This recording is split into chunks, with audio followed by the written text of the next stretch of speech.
the book I wrote on parenting is trying to cover the same kind of things, trying to get the shame out of the discussions around sex and sexuality, trying to encourage parents to talk about the broad spectrum of sexuality with their kids, including how babies are made in adoptive families and in single sex families, and also to prepare them for all the different types of sexual experiences they might have, from anal sex to oral sex to, to be able to really, really effectively communicate their boundaries with their future sexual partners and giving them the language on how to do so, to, body positivity, understanding how to be a ethical and also very empowered viewer of pornography, if that's what you choose to do.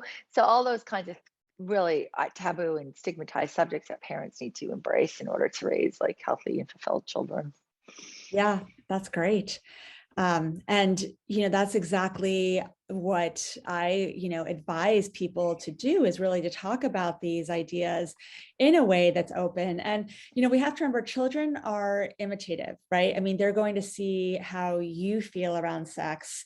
And, is there sort of a sense that you can walk around naked and that its bodies are bodies, right? And, we know from the research is that actually is totally healthy. Now, I don't advocate for parents to do things that, at a certain sense, this is all about balancing what the research says, and as well as your own kind of, comfort level or particular values around sex and sexuality.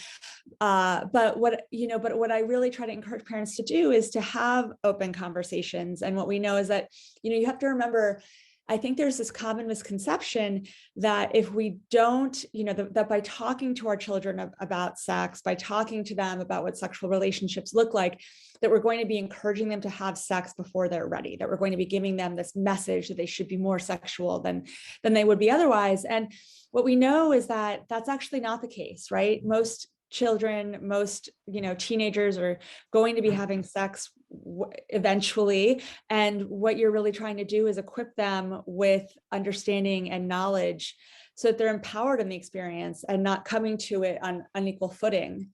So. Yes, right. And I think, actually, I think talking about sex does delay sexual initiation for some period of time, the studies show, because you are a part of the discussion as a parent, meaning like you're saying, have you thought about this? Have you thought about that? Where are you going to do it? Where about birth control? And all those things sort of delay sexual initiation because they're not going behind your back and making stupid decisions or collaborating with you. And the second wonderful thing is that they're more likely to have fulfilling sexual encounters because their parents have helped them see all the different angles. And also, I really encourage having the discussion about boundaries. Like, so, there's boundaries of every stage of sex and sexuality, and teens are never given the language to really talk about their boundaries from the start. And so they're more likely to be assaulted if they can't communicate their boundaries. So it really is so protective of teens. But also I find even young 20s and, the whole hookup culture and all those things, it is a very tough time to be a college student and be able to communicate boundaries and also have fulfilling sex lives. A lot of my teenagers that I work with are very unhappy with their sex lives. They feel it's more like the hookup culture and they don't find a lot of real satisfaction in it. So these are all the discussions about intimacy that you can be having if you're a parent. Yeah. And when you look at countries like the Netherlands, where they do have sex positive sex education, what you find is that there are actually fewer sexual problems, right? There's fewer unplanned pregnancies. They have one of the lowest STI rates. More women report that their first time sexual experience was positive, that they experienced orgasm. So, all of these things, what we can see from other examples is that talking about them leads to positive benefits. And, one thing I think people don't also realize is, back to your point about boundaries, that by teaching a child about what boundaries look like, that no one can tell you or make you do, whether it's touch or communicate in a way that you don't feel comfortable doing, that also goes hand in hand with empowering someone to say yes to the sex that they do want to have, and Mhm. saying yes, giving a person sort of a sense of personal agency so that they can say, no, I don't want that. And yes, this is about my pleasure too. I don't think people realize sometimes how linked those two concepts are. No, that's really true. Very true. Yeah.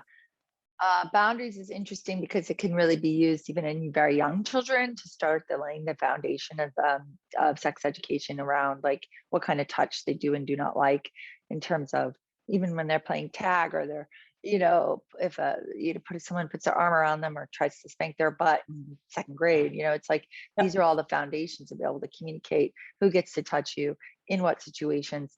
And parents of very young children, then that starts the communication that leads to the sexual boundaries later on, which will prevent bad things from happening, but also how allow them to communicate their pleasure. So as you said, that's right on. I agree. So we have to really get the word out.